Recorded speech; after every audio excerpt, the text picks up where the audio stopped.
Having moved internationally from Canada to Ireland, I've been slowly trying to get out and see more of the country and do more things where I can, and today this one is for the whiskey lovers because I am doing a tour at the Irish Whiskey Museum in Dublin. I'm a pretty big fan of whiskey myself, so taking a chance to learn a bit more about the drink and the history behind it, considering Ireland is the land of whiskey, was pretty rad. Plus the tour offered a lot of insight into the history behind how the drink was made before it was heavily commercialized. This was my Christmas present, a whiskey tour. I'm very excited. When we got inside the lobby, upon a quick look around, it was decked out with the usual gift shop and other tourist traps, but I gotta admit, my cup did runneth over here because on top of all the little gifts and whiskey paraphernalia, it had some 100-plus-year-old whiskeys on display too, which I could only fathom what they would taste like. Maybe one day I'll try it, but that will require way more YouTube cash, which I don't have right now, so maybe I'll circle back to that one with you after a couple more years of vlogging and selling out. My wife, as usual, is my sanity container here because I swear to God, I would have dropped €120 on a bottle if she didn't stop me. I want the €120 whiskey. I want it so bad. You'll get better off Santi for next year. They had this map of all the different breweries around Ireland, which is a series unto itself and one I can't wait to do more of, but I swear, if it wasn't just after Christmas, we would have picked up so much stuff in that gift shop just cause we're irresponsible like that. I was a goddamn kid in a candy store though, and low-key, I think I was driving her completely insane. Sarah, can we get this one? Can we get all these? Can we get all these, please? Please? Please? I found the one I like. The rest of the tour group finally started to show up though, so it was finally time to start the tour, and we walked up the stairs to the first room, which was set up like a church, and dude, I would actually go to church if the church was about whiskey. Set up like a church. We're sitting here like it's a church, but it's a church of whiskey. This is great. If this was my church, I would actually go every Sunday.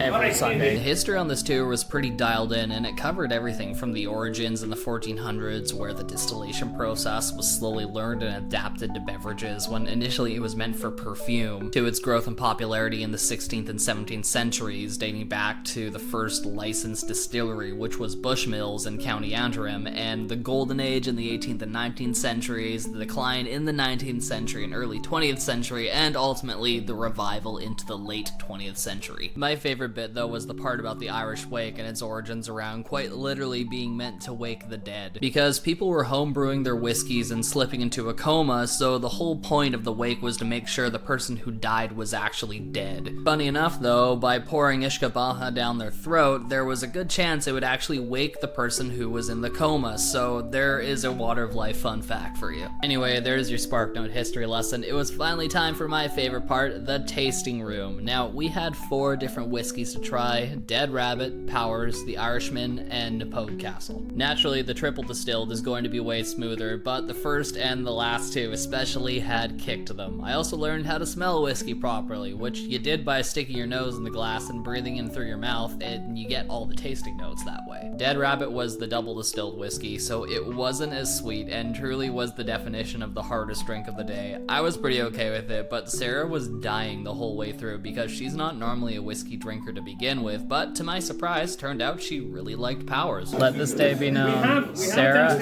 actually liked the whiskey. So don't think it's called signature. Third on the list was the Irishman, and that one was also quite strong and honestly a little Christmassy. This really reminds me of mulled wine. Yeah. To me, it tastes more like mulled wine, less whiskey. It's Christmassy. Yeah. Now, the last one, on the other hand, is guaranteed to put hair on your chest. Oh, this one kicks you in the freaking teeth, dude. That one is strong. Rounding off the tour, because we got some extra stuff in the package, we got this little complimentary glass, which I still use to this day, but either way, having 4 shots of whiskey on an empty stomach, I was a bit lightheaded at this point, so we figured it'd be a good time to maybe get some fresh air instead of going back to the bar. Well, we both had the equivalent of 4 shots of whiskey, and I'm on an empty stomach. Oh boy. The rest of the day is gonna be lit. God, okay, so now we gotta go to, where was it we're going next?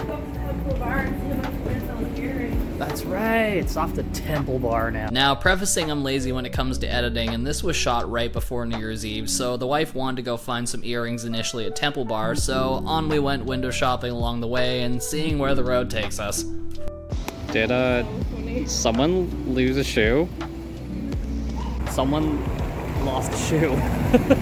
We're on a quest in the Temple Bar area to find Sarah some clattering earrings. Unfortunately though, Temple Bar had nothing really that was interesting, so instead we rerouted to the alternative stores because guaranteed we'd always find something, and we did. She found these funny little gold eyeball earrings, which is about the usual amount of extra we like to stay at, and then decided to hit up Tesco to pick up something later to eat for dinner. What about Tesco meal deal? Tesco meal deal? At this point, I was getting kind of hungry, so she brought me to this place called Eddie Rockets, which I had never been to, and it was like a 50s to 60s style diner. But what I was truly enamored with was the control over the jukebox, and I was let down severely because I couldn't reenact John Mulaney's Salt and Pepper Diner bit and play What's New Pussycat from Tom Jones about 11 times in a row. It is actually criminal that Tom Jones's What's New Pussycat is not in here. What are we doing? We are gonna go with Stevie. Anyway, I got a chicken burger and then nature called, so I naturally had to go vlog that too like an idiot, but rest assured there was nobody actually in the bathroom I checked. Even the shitter is in the 60s. I wonder what it's like to shit in the 1960s. With that though, the day was done and we finally headed home. Just got home. I hope everyone dug the museum tour. That was so awesome, and just overall, I had a great time, and I actually got a bit of a headache from the amount of whiskey I had because I stopped drinking.